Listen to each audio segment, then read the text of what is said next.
Guys, आज मैं बात करने वाला हूँ हमारे बोरुटो और हमारे प्यारे कवाकी का डुओ के बारे में। ठीक है, हमारे डुओ के बारे में, कवाकी और बोरुटो का। तो भाई मुझे जो लगता है, जो वो कवाकी है हमारे नारुतो का एडेप्टेड सन, और हमारा जो बोरुटो है वो है हमारे नारुतो का खुद का सन।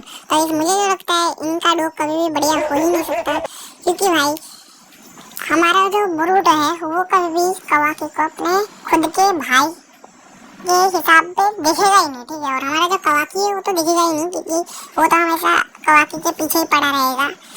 हमारा जो कवाकी है वो हमेशा नारुतो के पीछे ही पड़ा रहेगा। मैंने गलती से बोल दिया था कवाकी, सॉरी। एंड तो वैसे आप लोग वाकई कमेंट करो जो क्या होगा, ताकि आगे के चैप्टर में देखते हो ही सकता है बढ़िया डुओ। लेकिन मुझे तो नहीं लग रहा है जो हमारे नारुतो और सास्के की तरह बढ़िया डुओ हो सकता है कभी भी।